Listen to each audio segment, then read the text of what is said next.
Oled tulnud kuulama-vaatama Pesitsusraadio juba 8. osa ja täna on külas ornitoloog ja Eesti Ornitoloogia Ühingu juhataja Kaarel Võhandu ning Liina Steinberg, kes on hobifotograaf ja linnuhuviline ja metsakaitsja.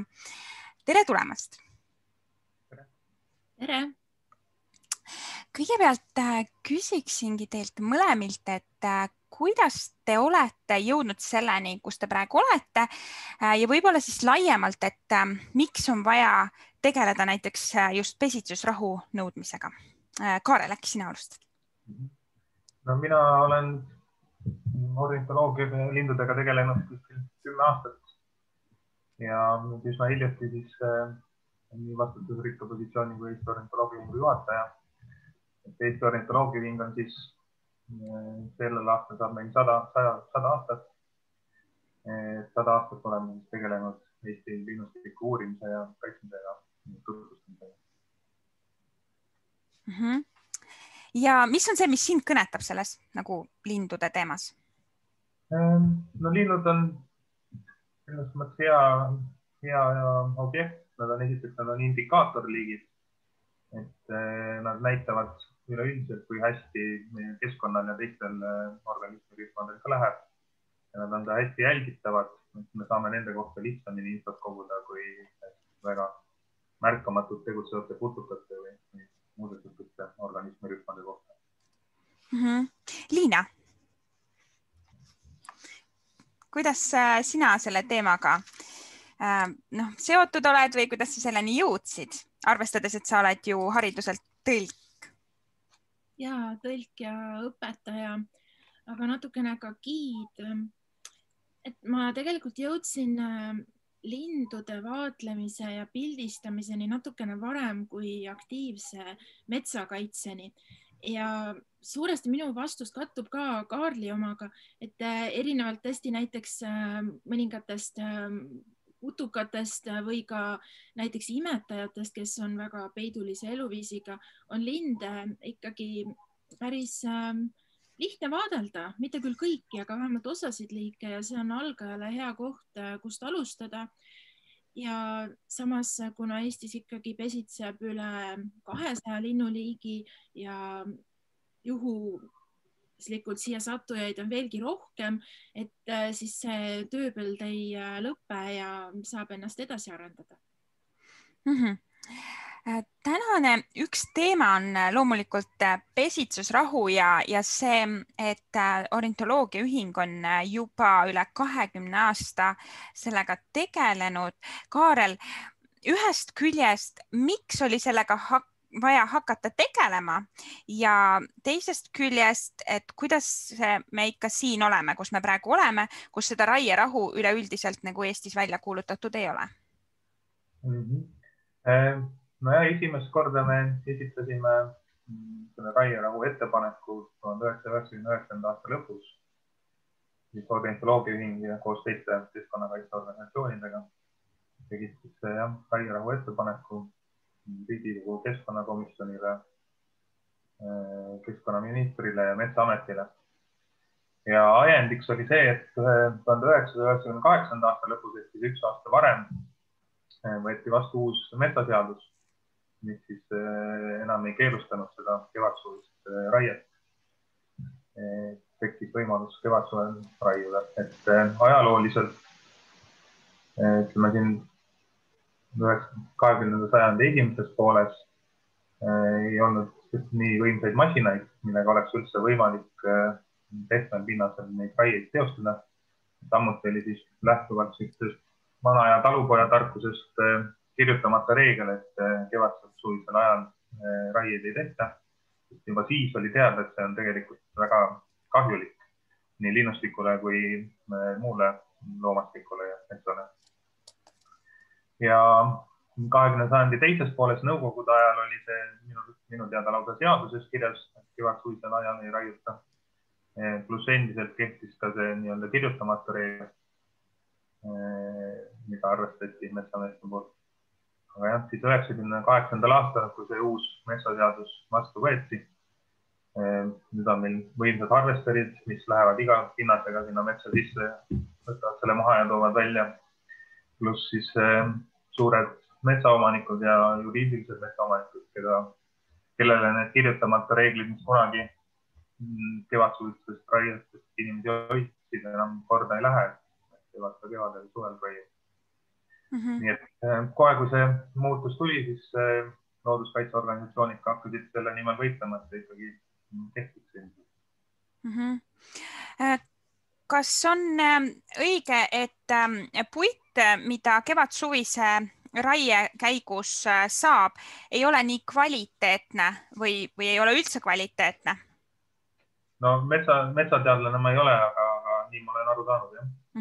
Et ühesõnaga, kui see puit, kui need mahlad seal jooksevad, puit on niiske, kõik nii edasi, et kui see ei ole nii kvaliteetne neile, kes teevad sellest mingeid asju, siis on loogiline või et kui need masinad tulid, et siis tekkis võimalus hoopis teisi tööstusi või valdkondi toetada.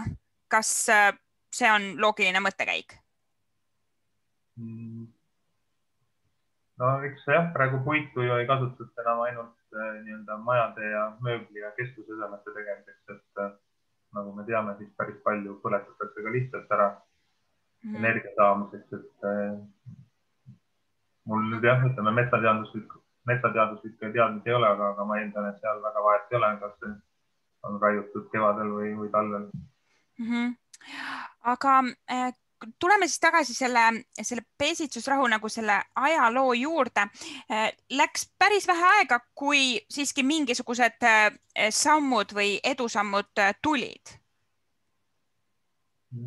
No, ega ju tegelikkuses ütleme ainukene edusamm, mis on see, et RMK seda 2-kuulist raierahu peab. Ja kas sellest on kasu? Natukene ikka jah, aga ütleme, et ega see on neil ikkagi ideaalsest olukorrast kaugel. Esiteks on ta kindlasti liiga lühike, et 15. juuni, kui neil see raierahu lõpeb, on lindudel pesitsemine ikka täies hoos, siis ei tohiks veel masinatega metsa minna.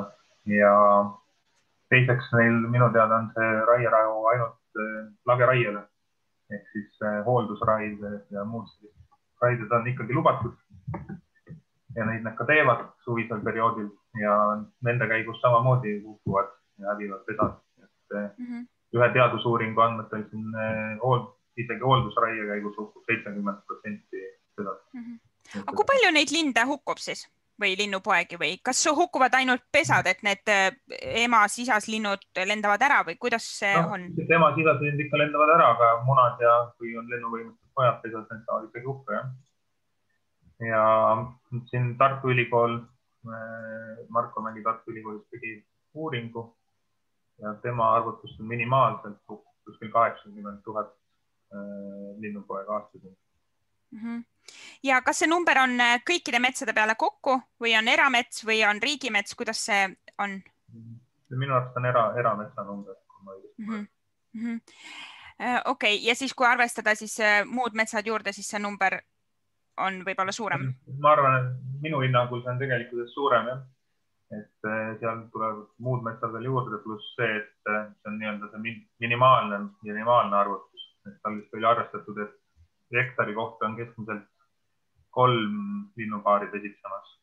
Aga kui me sinna juurde arvestame selle, et võetakse just pigem maha vanu metsi, kus linnurikkus on suurem, siis see number võib tegelikult olla ka 2 või 3 korda suurem. Aga kuidas siis seda põhjendatakse, et see on kuidagi moodi sobilik niimoodi tegutseda, et nii palju linde hävib või linnupoegi? No ega sellel ainukene põhjendus ongi see sotsiaalmajanduslik pool, et inimesed vajavad tööd ja arvestarid ja liisingud vajavad maksmist. Mis tegelikkuses ju väga paljud sektorid saavad oma töö korraldatud ka hooajaliselt. Samas põllumehed teevad ikkagi hooajaliselt tööd, turismisektor ka väga hooajaline ja nii edasi. Et ma arvan, et tänapäeval on võimalik korraldada töid ka hooajaliselt, et ei pea olema nii, et aasta ringi kogu aeg harvester metsas mõtleb. Aga mis kahju see teeb? Nagu, et kui need linnupojad nüüd hävivad või? No eks siis ongi nii, et kui piisavalt neid linnupoegi hävitada, siis lindude arvukus langeb kogu aeg. Nad ei suuda ennast taas toota nii palju, et oma populatsioone säilitada, midagi kasvatada. Siin uuringute andmetel kuskil 1% aastas jääb meil kogu aeg metsalindusid vähemaks. Mis võib-olla ei tundu nii suur number, aga kui siin panna arvude konteksti, siis see on kuskil 100 kuni 120 000 lindu aastas jääb metsadest vähemaks iga aasta. Ja kui nüüd võtta näiteks samas 1998. aastal, kui see kevadsuvine raie seadustati, siis sellest ajast alates on siis juba 2 miljonit, 2,5 miljonit lindu meil vähemaks jäänud metsast. See on ikka väga suur number. Ja kuidas see olukord praegu tundub, et kas on võimalik, et see raierahu kuidagi ikkagi saab olema? Väga raske öelda, eks see on poliitikute ja ametnike otsus suurel määral. Praegu on ikka naljakas olukord, et tegelikult seaduses on ju meil, looduskaitse seaduses on meil see paragrahv sees, et looduslikult esinevate linnuliikide häirimine ja pesade hävitamine pesitsuse ajal on keelatud. Aga seda ei jõustata. Et Keskkonnainspektsioon, kui neile anda näiteks pesitsusaegsest raiest teada, siis nemad menetlevad seda niimoodi, et see ei ole nii-öelda tahtlik hävitamine. Kuigi meil on olemas nii Eesti õiguskantsleri seisukoht kui ka Euroopa kohtus on lahendid, kus tahtlikuks siis loetakse ka tegevusi, kus nii-öelda isik, kes neid teeb, peaks olema teadlik, et see võib kahjustada seda lindude populatsiooni või mida. Et ei ole ainult nii, et ma näen, siin on mustrasta pesa, et ma sõidan selle löömaks, et siis ta on tahtlik. Et kui sa lähed ikkagi kevadsuvisel ajal harvesteriga metsa, on teada, et linnud seal pesitsevad, et siis tegelikkuses peaks seda arvestama ikkagi tahtliku häirimisena ja selle looduskaitse seaduse paragrahvi rikkumisena. Aga siiamaani seda tehtud ei ole, jah. Aga mis võimalused siis inimestel üldse on? Et kui on seadust ei täideta ja kõik on okei. Nii ta paraku on, jah. Et mina isiklikult soovitaks ikkagi Keskkonnainspektsiooni nendest teavitada ja vaadata, et mingil hetkel siis tuleb muutus sellesse suhtumisesse. Meie värske keskkonnaminister Mölder nüüd keeldus ju ka seda raierahu jälle välja kuulutamast, kuigi tal see õigus nagu on ja põhjenduseks tõigi selle, et looduskaitse seaduses on selle paragrahviga juba reguleeritud. Et vaataks siis, kas tegelikkus vastab nii-öelda põhjendustele. Aga kuidas saab inimene seda nagu teha, kui ta läheb metsa või kui ta näiteks näeb, et on mets ja seal on harvester ja võetakse puid maha, kas ta peab siis minema sinna hakkama otsima neid pesi või ta võib anda teada, sest on ju teada, et linnud metsas pesitsevad? Minu arust võiks piisata sellest, et seal on kevadsuvine raie ja tuleks anda Keskkonnainspektsioonile teada, et kontrollida, kas seal lindusid hukka ei saa. Ideaalis muidugi, kui ta juba suudab ise tuvastada sellel raiealal mõne pesakoha või linnud pesitsemas, siis oleks nagu veel parem. Aga kas see protsess on keeruline selles mõttes, et erainimene või keegi, kes nii hästi ei tea võib-olla kõiki neid loodusasju, lihtsalt teab, et on kevadsuvine aeg ja linnud on metsas ja ei tohiks raiet teha. Kas tema jaoks on see keeruline, see protsess, kuidas näiteks sellest teada anda või ta võiks lihtsalt teie poole pöörduda või öelda, et kuulge, ma ei tea, suke asi on, et ma võin teile koordinaadid saata, tehke midagi või kui suure vastutuse see paneb inimesele tegelikult? No, ma arvan, et sellest peaks teada andma otse Keskkonnainspektsiooni. 1220 on see uus telefoninumber, ma ei tea. Ütleme jah, nende liikide pesade leidmine ise on ikkagi suhteliselt keerukas, et noh, kui seda kaugelt eemalt eeldavalt vaadata. Et neid pesi linnud ju peidavad ka röövloomade eest ja ekstra nii-öelda üritavad neid varjata, nii et inimesel neid lihtne üles leida ei ole. Et ka ütleme ornitoloogil või loodusteadlasel on seda keeruline teha. Et noh, ütleme arvesteri juhil oma mürisevast kabiinist on täiesti võimatu neid pesi märgata, kui ta oma tööd teeb. Liina, mis mõtted sul vahepeal on tekkinud kogu seda arutelu kuuletes? Ja, et mis puudutab seda pesade leidmist, siis meil on olnud juttu mõne loodusfotograafi ja ornitoloogiga, et peaks selle ette võtma niimoodi mõnes metsatukas, mille kohta on teada, et see läheb raiesse, eriti näiteks kui on tegu riigimetsaga ja tõesti vaadata praktiliselt läbi, milliseid pesi on võimalik leida, kui keeruline neid on leida, kui kaua see kõik aega võtab. Ja ma olen tõesti nõus sellega, et linnud ikkagi enamasti üritavad oma pesa peita. Me oleme jaganud nüüd selle pesitsusrahu kampaania raames oma Facebooki lehel ka loodusfotosid lindudest ja seal on näha olnud, kuidas väikesed lehelinnud on teinud oma pesa praktiliselt maa peale, sambla sisse punarind. No, seda on praktiliselt võimatu märgata, aga samuti näiteks, kui on suurematel lindudel, kakkudel või rähnidel pesad puu sees kõrgemal ja kui seda altpoolt saagima hakata, noh, ega seda ei näe. Ja näiteks Mati Sepp, kes meil käis siin saates ka paar saadet tagasi, kes töötab ise ka metsamehena ja teeb neid harvendusraieid.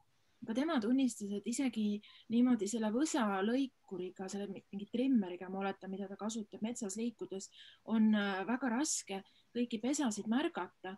Ja mis on kurb, on veel ka see, et isegi kui märgatakse ja kui mehed jätavad need pesad püsti ja seetõttu näiteks jääb püsti üks sarapuu selline põõsastik, kus on mustraste pesa sees, minu meelest sellise näite Mati Sepp tõi, siis on võimalik, et tööde tellija pärast lanki üle vaadates ütleb, et ei, mis see seal on, et võtke ikka see sarapuu sealt ka maha.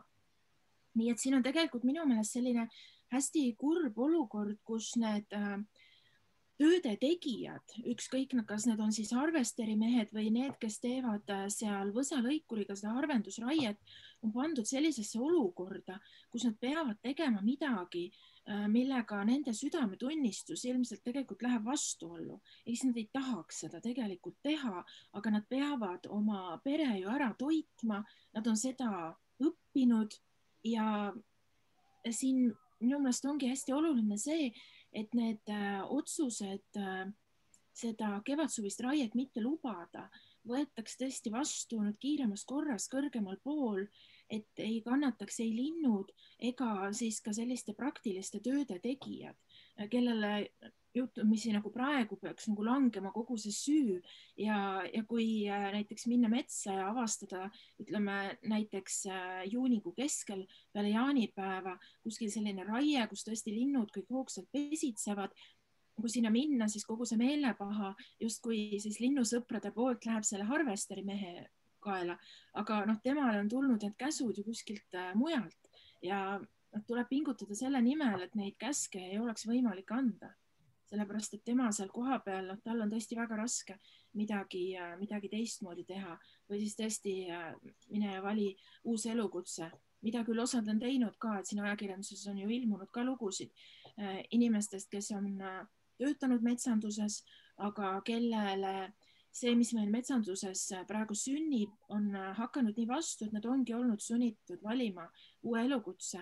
Aga kõigil ei ole seda ju loomulikult võimalik teha, eriti praegusel keerulisel majanduslikul ja epidemioloogilisel ajal. Nii et minul tekkisid siin sellised mõtted. Ja neid kuulates, ma olen täiesti nõus sellega, mis sa räägid. Ma ise mõtlen seda, et arvestades seda, et ja loomulikult käsk on vanem kui meie, aga näiteks kui me kujutame ette, et keegi annaks käsu mõnda inimest tappa, siis seda keegi nagu ei teeks ilmselt või teeks, aga seda pandaks süüks sellele inimesele, kes seda teeb, et võib-olla ühiskonnana ka lihtsalt mõttena, et võib-olla me võiksime ühiskonnana kuidagi jõuda nagu selleni, et mitte ainult käsuandja ei ole süüdi, vaid et ka tegelikult käsutäitja, et meil oleks selline ühiskond, kus meil on turvaline öelda, et minu meelest see ei ole õige ja meil on turvaline või võimalik ka neid muid elukutseid valida, et see paralleel lihtsalt tekkis, kuigi ma loomulikult mõistan, et kui on käsk ja raha on vaja, et siis ja endal on lapsed kodus, siis sa validki selle, et minu lapsed on mulle lähemal, eks ju. Aga paralleel mingist saatest käis läbi ka seos kaladega, et kuidas kudevad kalad ja see on nagu kaitstud, et Kaarel, kas see on mingi võimalus, minu meelest seesama Matiga saade, et seal oli jutuks, et kas kuidagi mingit sarnast asja on võimalik teha ka lindudega ja linnupesadega, et keegi siis neid, ma ei tea, valvavad või kas selline asi üldse tuleb kõne alla või? No kogu Eesti territooriumile ei jõua ju valvureid paigutada. Et see peaks ikkagi olema reguleeritud looduskaitseseadusega minu arust. Et on näha, et see praegune süsteem ei toimi. Lindude pesitsusrahu ei ole tagatud. Et tuleb mingeid muutusi teha ja ma arvan, et sellest peaks kirjutama nii looduskaitseseadusesse kui metsaseadusesse selle ikkagi sisse. Et pesitsusrahu kehtib 15. aprillist 15. juulini, mis on siis nagu kõige minimaalsem aeg, mis vaja oleks selle jaoks. Aga kuskil on ka natuke teistsugused kuupäevad, et kas see siis on erinev arvestades metsade, kuidas öelda, kategooriaid või? See sõltub rohkem linnuliikidest, et see 15. aprill kuni 15. juuli see 3 kuud oleks nagu absoluutne miinimum, mis vaja oleks. Kui seda natuke laiendada, siis me saame veel sinna liike juurde, mida see pesitsusrahu siis aitaks kaitsta. Et ütleme, kõige ideaalsem, mida meie ka välja pakkusime, et kaitsealadel võiks olla 15. märts kuni 31. august. Et siis ta katab praktiliselt kõikide liikide vajadused ära. Et mida koomamale seda tõmbame, seda rohkem liike hakkab kas varem pesitsema või pesitseb kauem ja siis see kaitse neile nii-öelda ei laiene.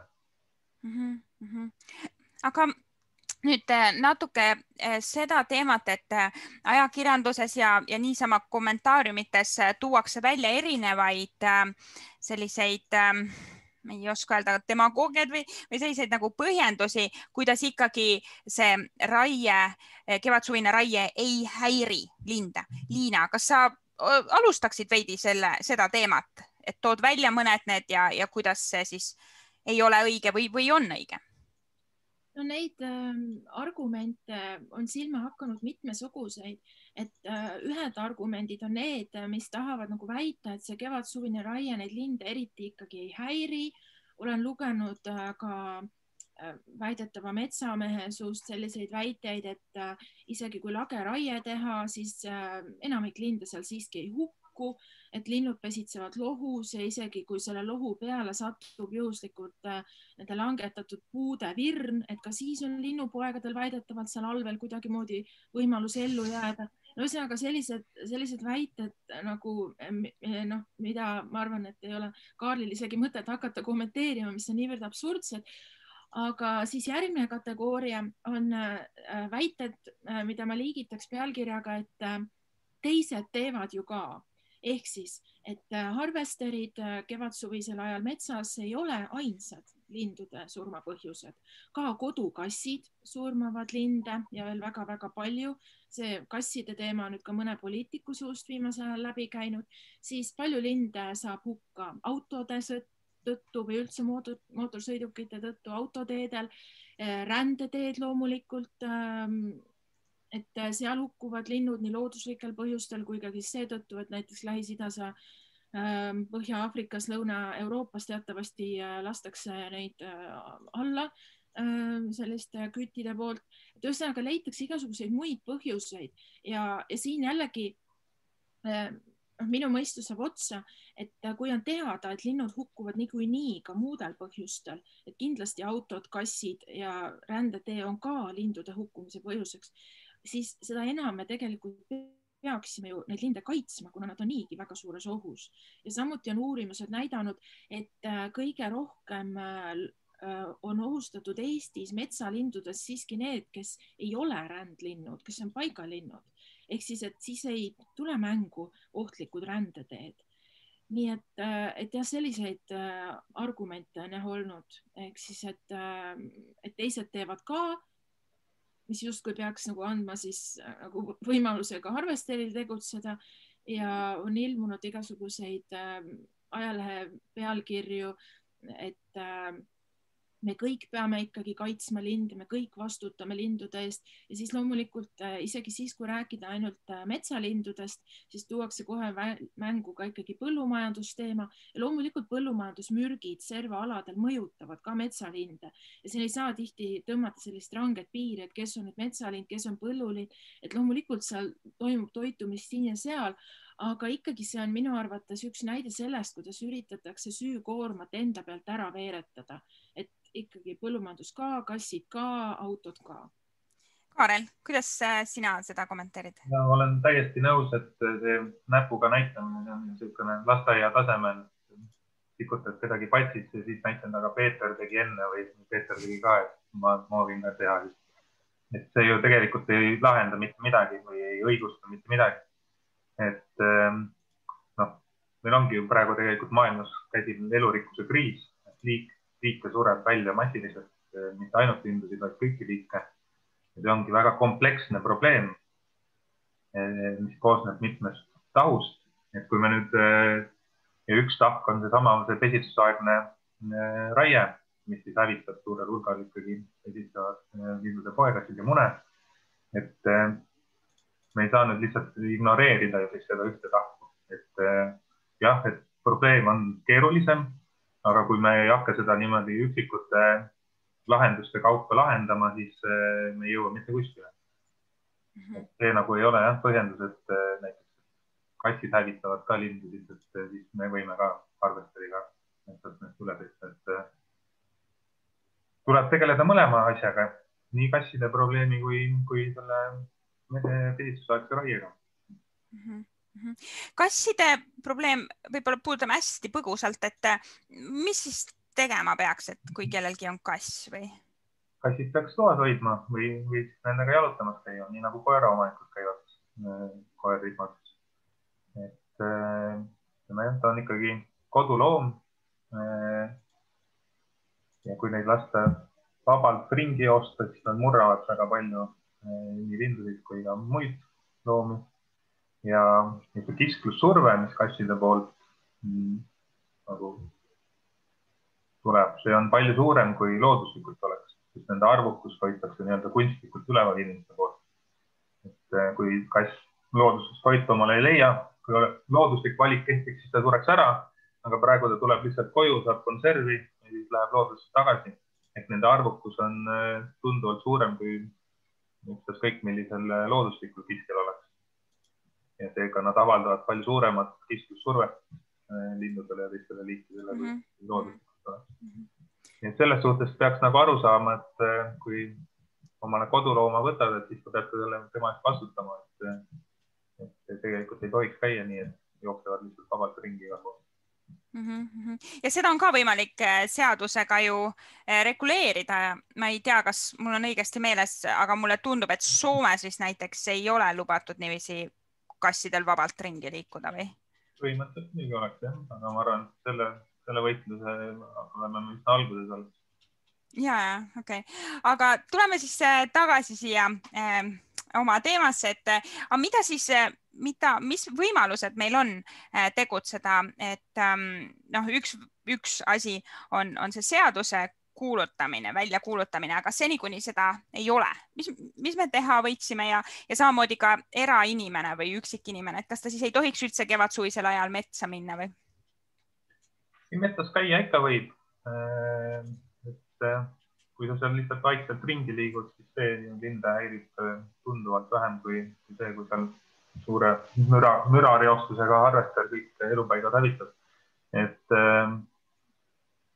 lihtsalt tulebki ka teadlik olla sellest, et lindudel on pesitsusaeg. Kui satud kogemata kuskil mõne linnu pesale, siis vaikselt eemalduda sealt ja nad saavad jätkata oma pesitsemist. Et niisama looduses võib täiega kevadsuvisel ajal. Ma lugesin mingit uuringut sellest, et miks kevadsuvise raie mõju on vähe uuritud ja sealt ridade vahelt võis nagu välja lugeda, et et see tegelikult väga paljusid ei huvita, just neid erametsaomanikke võib-olla ja seda on nagu keeruline sellepärast ka teha, et see on nagu ebaeetiline veitsa, et siis me häirime linde pesitsemast, et kui see nii on, et kuidas siis ei ole ebaeetiline minna harvesteriga metsa? No kindlasti on ebaeetiline. Lausa seaduse vastane. Ja ega seda mõju on ju uuritud. Seesama Tartu Ülikooli uuring nii-öelda kaudsete vahenditega on ju uuritud. Ja niimoodi muidugi ei ole, et võtame nüüd 10 hektarit metsa ja lähme tapame seal kõik linnud ära ja vaatame, palju kokku sai. See oleks tõesti ebaeetiline uuringumeetod, aga kaudselt, kui me teame, palju metsas keskmiselt linde pesitseb, siis me saame ka kaudselt arvutada, palju neid hukka saab, palju metsa maha võtta. Niimoodi on seda tõestatud ja uuritud. Aga kui teha niiviisi, et ma ei tea, kas see oleks üldse võimalik, et enne seda, kui metsa nagu minnakse langetama kevadsuvisel ajal, et enne seda ornitoloogid lähevad, vaatavad üle. Kuskil saates minu meelest see mõte käis ka läbi kellegi poolt, et enne kui midagi ehitama näiteks hakatakse, siis ju uuritakse, et kas metsas võiks ka seda teha? No arvestades seda skaalat, millel meil see metsaraie toimub, siis see on üsna võimatu. Et linnupesade leidmine on keeruline töö, et selleks läheb väga palju aega, nad üles leida. Et selle aja ja skaala kontekstis, mis meil raie toimub, ei oleks kuidagi võimalik. Nii et ainuke võimalus on ikkagi võtta see talupoja mõistus appi ja öelda, et nii, kõik me seda rohkem ei tee. Jah. Et isegi kui nagu seda teha ja siis need linnupesad sealt üles otsida, siis tulemus oleks ju sama. Teada on, et nad ikkagi igal pool pesitsevad metsades. Et neid hektareid, kus lindusid ei pesitse, praktiliselt ei tuleks, ma arvan, mida suurte põhjalike otsingute käigus, kus siis nagu seda raiet oleks võimalik teostada. Liina, kuidas sulle tundub, kuidas me nagu inimestena üldse sellist asja suudame tolereerida? Ma arvan, et asi on ühest küljest selles, et inimesed lihtsalt ei mõtle selle peale ja teisest küljest, et on olemas ka selline teatav nagu teadmatus. Ma arvan, et see pesitsusrahu on natukene sarnases olukorras kui metsakaitse. Ehk siis, et meie inimesed usuvad ja loodavad sellesse, et meil on olemas riigiasutused, kes tegelevad nende asjadega. Meil on olemas Keskkonnaministeerium, Keskkonnaamet, Keskkonnaagentuur ja paljud inimesed, kes ise igapäevaselt looduses ei käi, metsaga kokku ei puutu, lindudega kuidagi lähemalt ei tegele või kokku ei puutu. Nad lihtsalt, ma arvan, on teadmatuses ja nad lihtsalt oletavad, et kõik on korras. Et meil on ju seadused, meil on oma riik, on need asutused ja et selle eest hoolitsetakse. Ja nad ilmselt arvavad ka päris paljud, et kui need kevadsuvised raied on lubatud, et ju siis olukord siiski nii hull ei ole. Kohati on väga raske ennast panna sellise tavakodaniku nagu vaatepunkti, kui ise oled juba metsakaitse ja linnuhuviline, aga kui ma nüüd püüan mõelda tagasi sellele ajale, kui ma ise veel ei olnud metsakaitsja ja ei olnud linnuhuviline, siis ma arvan, et ma just nimelt usaldasin riigiasutusi. Et ma arvan, et see on see üks oluline aspekt, millega tuleb arvestada. Ja paraku mida rohkem selle teemaga süvitsi tegeleda, seda rohkem ma saan aru, et meil ei ole sellist riigiasutust, mis oleks nagu 100% looduskaitse eest väljas. Meil on oma MTÜs, Päästame Eesti metsad, MTÜs on olnud mõned virtuaalkohtumised ka poliitikutega ja ühel hiljutisel kohtumisel me kõvasti vaidlesime selle üle, kas oleks vaja sellist asutust, mis on nagu konkreetselt looduskaitse eest väljas või mitte. Meie jäime oma seisukoha juurde, et seda just nimelt on vaja sellist eeskõnelejat, sest praegu on see roll nagu jäetud valitsusvälistele organisatsioonidele, mittetulundusühingutele. Aga osad poliitikud jällegi leidsid, et see on just nimelt hea, et Keskkonnaministeeriumis, ametis, agentuuris on kõik need funktsioonid nagu koos, et nad tegelevad seal kõigega, looduskaitsega, majandusega, nagu metsa 4 väärtust, ökoloogiline, majanduslik, sotsiaalne, kultuuriline, et nad on seal kõik koos. Aga meile tundub, mulle isiklikult ka tundub, et see ei ole nagu kuhugi viinud ja see ei ole head tulemust andnud. Kaarel, kuidas sulle tundub, kas näiteks ornitoloogina ja ornitoloogi ühingus olevana, kas on sõnaõigust või kas need valitsusvälised organisatsioonid, kui palju nad tegelikult mõjutavad seda kõike, seda protsessi?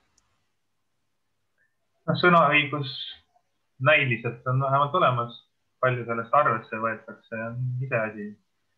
Et paraku mis natuke nagu kurvaks teeb, on see, et ma saan aru, et me peame metsamajandajatele väga paljudele seda selgitama ja nii-öelda nendega oma huvide eest nendega võitlema või linnustiku ja loodushuvide eest. Aga kurvaks teeb see, et Keskkonnaministeerium ja muud riigiasutused, kes peaks nagu hea seisma selle eest, et oleks mõistlik kompromiss leitud või kõigi nii-öelda huvid arvestatud, pigem nagu kalduvad sinna tööstuse poole. Et looduskaitse ettepanekuid ikka sama raierahu üle 20 aasta on sellest räägitud ja üritatud nagu seda kehtestada, aga siiamaani tulemus üle. Mis tähendab siis või kas ma saan õigesti aru, et see tähendab siis seda, et põhimõtteliselt me elame kõik siin Eestis, me tahaksime, et meil oleks looduskeskkond, me arvame, et sellega tegeletakse ja tegelikult loodusel nagu puudub hääl, suuresti arvestatav hääl, kuulda võetud hääl. Jah, nii on, jah. Liina, kuidas sa näed nagu seda, et kui neid inimesi ju on, kes tahavad looduse eest seista, looduse eest kosta, aga kui seda häält nagu tundub, et ei võeta ikkagi arvesse, kuidas seda häält jätkuvalt teha, et mitte mõelda, et nagunii pole sellest tolku?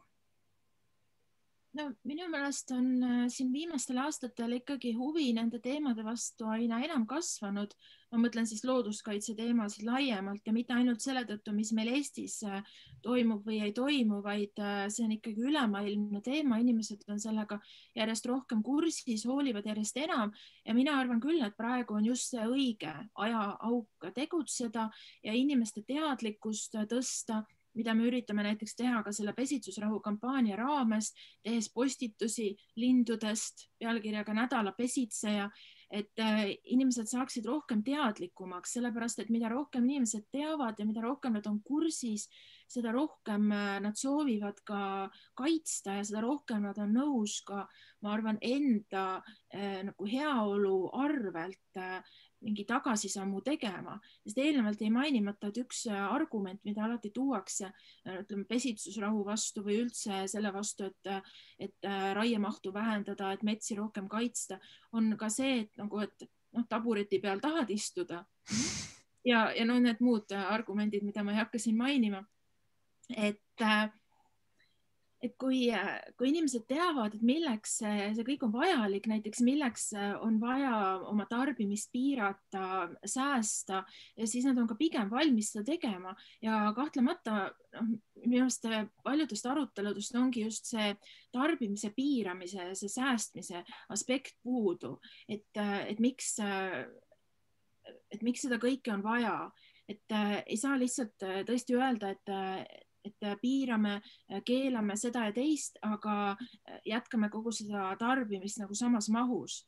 Aga inimestel peavad olema need nagu põhjused ja tagajärjed ja need kõik väga selged.